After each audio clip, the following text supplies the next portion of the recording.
पहले शादी, फिर अवैध संबंध और आखिर में दर्दनाक मौत। इन दिनों ये किस्सा पूरे देश में आम हो चला है।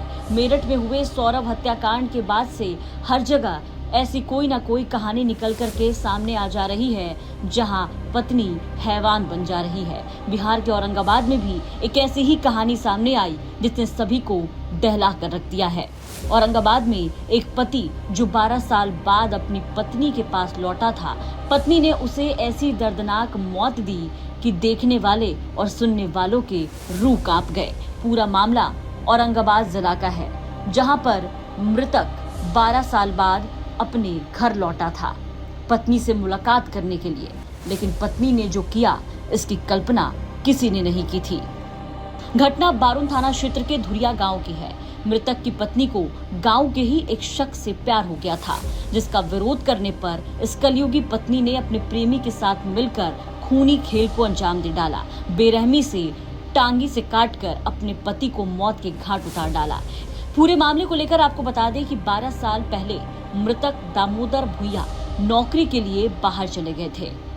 इस बीच वो अपने पत्नी से मिलने नहीं आ पाए और इसी बीच मृतक की पत्नी की नजदीकियां गांव के ही विजय राम से बढ़ती चली गई। प्यार परवान चढ़ा और 12 साल में रिश्ता आगे बढ़ता गया। दोनों के बीच में अवैध संबंध भी शुरू हो गए। जानकारी जैसे ही दामोदर को मिली, वो सीधा छुट्टी लेकर अपने गांव पहुंचा अपनी पत्नी से मिलने।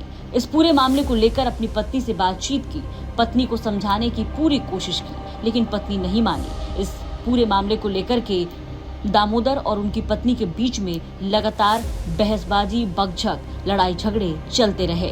अवैध जानकारी मिलने पर उसने अपनी पत्नी को बार बार समझाया, लेकिन कोई फायदा नहीं हुआ। पत्नी बार बार अपने प्रेमी के साथ ही मिला जुला करती थी। इसी बीच आरोपी पत्नी कौशल्या अपने पति से परेशान हो गई, क्योंकि बार बार दामोदर उसे प्रेमी के साथ ना रहने के लिए समझा रहा था और आखिरकार कौशल्या ने अपने प्रेमी विजय राम के साथ मिलकर अपने ही पति दामोदर की हत्या की पूरी साजिश रच डाली।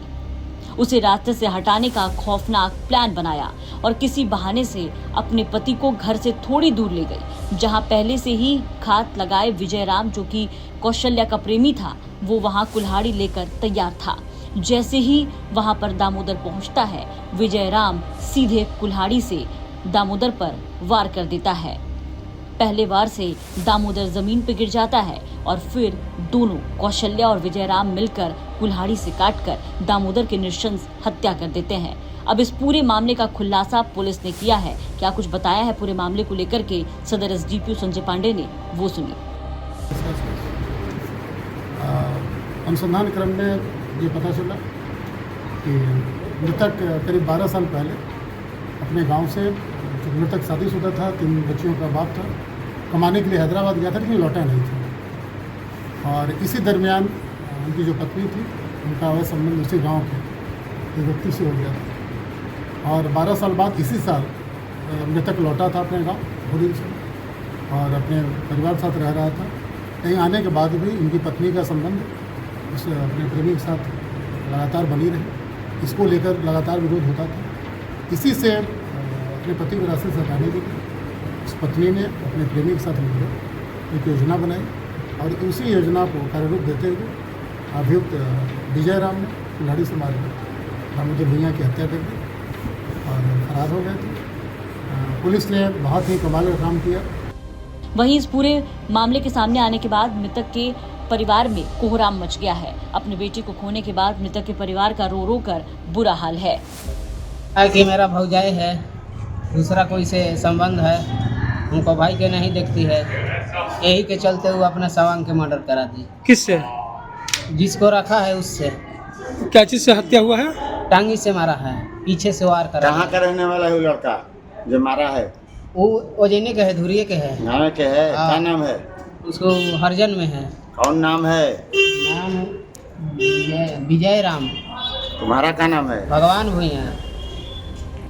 फिलहाल इस पूरे मामले पर त्वरित कार्रवाई करते हुए पुलिस ने हत्या के दोनों आरोपियों को गिरफ्तार कर लिया है और हत्या में इस्तेमाल कुल्हाड़ी को भी जब्त कर लिया गया है। ये पूरा मामला औरंगाबाद में चर्चा का विषय बन गया है। आपको बता दें कि ऐसी कई घटनाएं बिहार से सामने आई है जो कि दिल दहला देने वाली है। जो मेरठ के सौरभ हत्याकांड के बाद बिहार में भी कई ऐसे कलयुगी पत्नी सामने आई हैं जो कि एक के बाद एक अपने पति को प्रेम प्रसंग में फंसकर ऐसी घटना को अंजाम दे रही हैं, उन्हें मौत के घाट उतार दे रही हैं, जिसे देखकर पुलिस के भी रूह कांप जा रहे हैं।